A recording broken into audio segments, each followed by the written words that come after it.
What is up, YouTube? These are back up to the brand new deck profile, and today it is a branded and high spirits build. Now I think the first one would be, well, how is this different from the last one? Well, obviously the side deck is here, and it's very good. I will say that. I've been loving this side deck, but also the main is different. There's a lot of like ratios that I think are different. You know, normally seen a high spirits build. Alongside that, I don't actually play loads of high spirits typically. I gave it a try. I'm like, it was alright. So I tried this yesterday, and it was alright, but I didn't think I had enough dragons, so I edit my deck a bit, and I edited it to this, and I've been really loving this list. Again, before we get into this, do the YouTube thing, like, comment, subscribe, really helps me out, and if this video gets 5 likes, I will do a patchwork list. Why not? And I disclaim this has no thrust in it, because I'm broke. Moving on to the main deck. We have 3 copies of Fallen Valbaz, 2 copies of Aliber, 2 Cartesia, 2 Quem. And this is it for the normal starter, and obviously the Brilliant Skip. For the normal, this is it for the normal starters. You'll see. This is what you'll see in most runners, except Aliber. Typically, and even I've been a big advocate of 3 Aliber. I've been playing 2 here because I've got another starter involved actually. Is a Dark Dragon, and it is an old favourite of mine. If you've been watching the channel for a while, you should know who this is by now. It's Keeper of Dragon Magic, baby. I do love Keeper. It's really funny in some matchups. If you're playing Lenatus into Dragon Link, for example. I don't respect it enough. But it still comes up. It's another starter, so really, we went from typically playing like 4 Alobas. In terms of normal summons, you got 5, and it's a lot more normal summons, but the big thing is, if you get both access to these both, as we're not on instant fusion, you can just go straight Aliber first. You do Aliber and you use this as a high spirit target or a discard or for follow-up. Typically I've been using this as a high spirit target, and it also makes cards like Chaos, Star Source Dragon and Borreload Furious Dragon a lot easier to summon. And it's just great to have. It's an extra starter, and it really helps out with the consistency factor of the deck, and with high spirits, high spirits doesn't clog your hand up. 3 Shrouded Dragon, 2 Mercuria Tragedy. This is standard, again.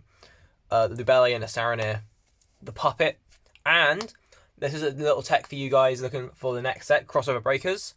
I'm on 1 Thunder Dragon Dark, 1 Thunder Dragon Hawk. Thunder Dragon stuff. This is for my shifter matchups. I don't have Light Dark Dragon Hawk. And into Crossover Breakers, I think these are going to be really nice, because into Malice, they're going to go shifter, obviously.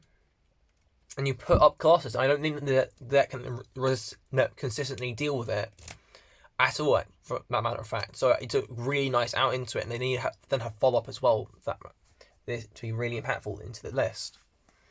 I also like Colossus for just shift matchup in general. Into Tempai, it's really nice, because unless they get like a top deck Impermanence or Raigeki, you've just got these 2 guys, and under Shifter, you'll also have a minimum of Sepelia and Colossus. So that means that deck's going to deal with both, say, a negate, and then a normal Chandra. The battle phase, you go, start step, or because it's saying something, or in the main phase, just go, Sepelia negate, and it's very handy for that factor. And that's it for the monsters in the main deck. You will notice if you saw the side that there is all the cross out stuff is in the side, basically, because we don't want to be playing any of it in the main. It feels a bit sacky to play the main stuff we do, other than Imperm, but we'll talk about Imperm when we get to that.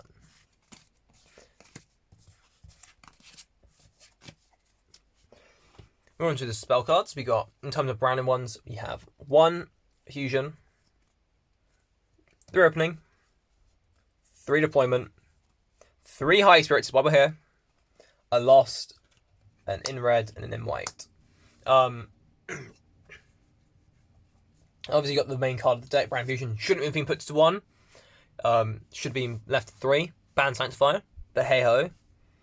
I got 3 Opening and 3 High Spirits. Again, this is all pretty standard, right? Standard. You can play 2 of this, I say.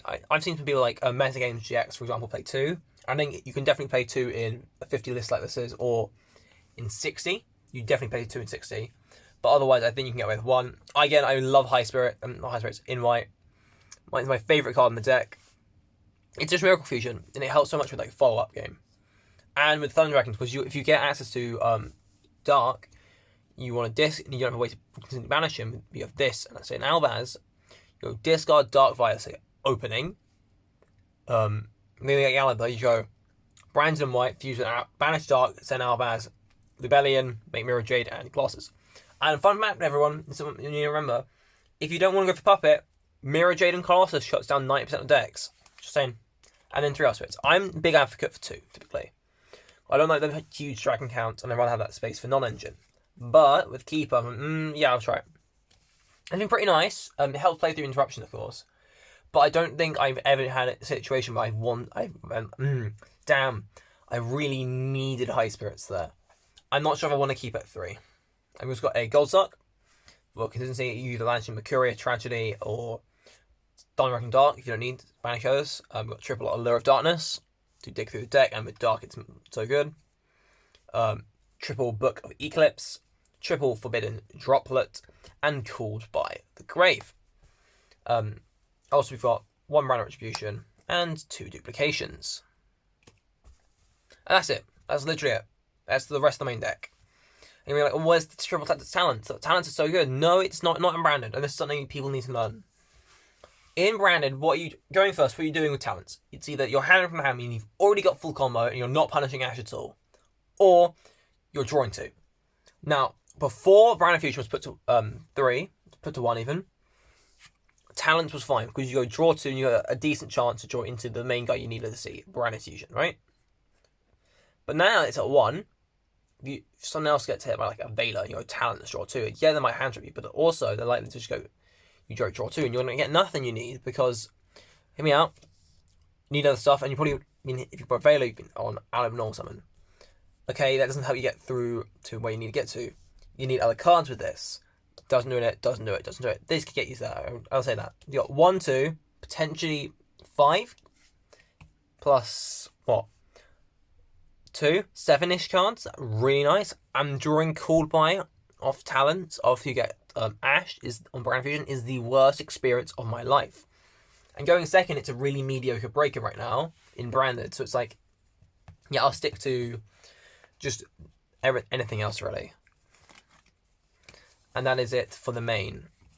You also know I'm not on multiple Saranids. I've never liked multiple Saranids because it's bricky.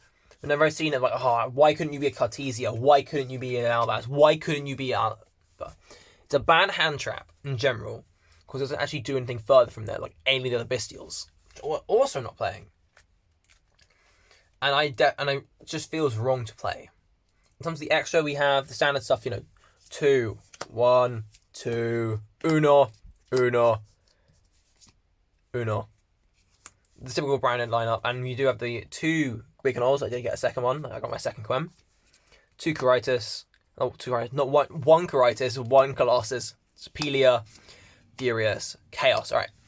So in terms of the Branded stuff, you'll see we're not on Lunatus. I mean, I have room for that, and honestly, I never missed it. It's even in the side deck. It's just not good. The other thing I noticed is Masquerade. I mean, we don't actually have a way to win in time, and that is an issue. I do think going forward, I need to find something to cut my side or in here. I'm thinking potentially one of these 2 for a Masquerade instead of my side, because I do love how I think my side, if I get Dominus Impulse, my side is perfect for what it needs to be. And when I get an Impulse, I'll probably cut down on something. But until then, this is what I've been working with. 2 Grignol. For you budget players out there, if you can't get 2, Grignols are pretty cheap right now, so I do recommend you can definitely get 2. Quem is an issue. I think even now it's still like a tenner a piece, and that's a bit much.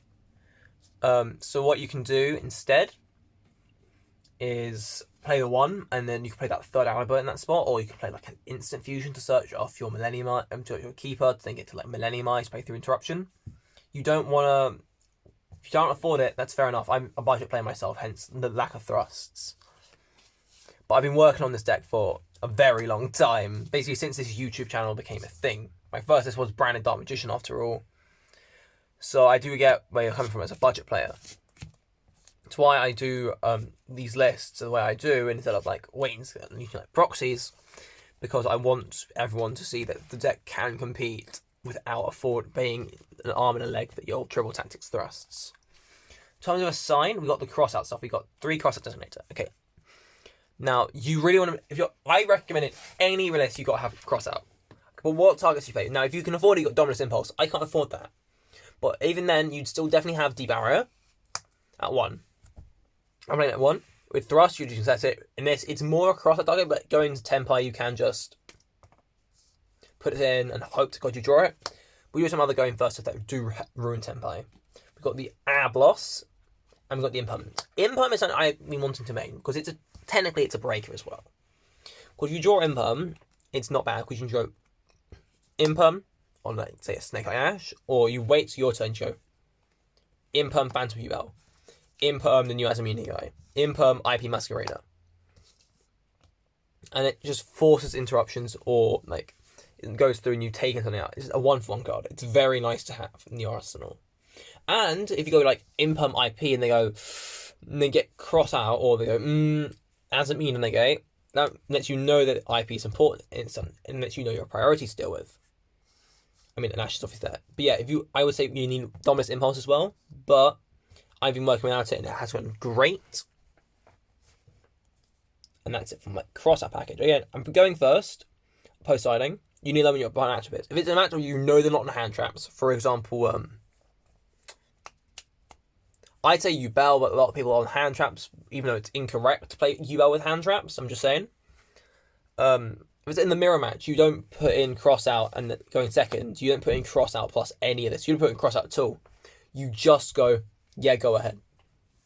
And going first into the mirror match, you just put in, like, these guys instead.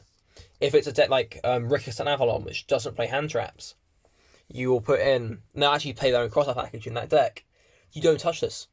And instead you go, going first, you might want to put in an Imperm. Otherwise, you just leave it. Going second, I see you doing that. But otherwise, you leave it. If it's a deck you know plays hand traps, going second, you want to put in all of them. Going first, you put in all of them.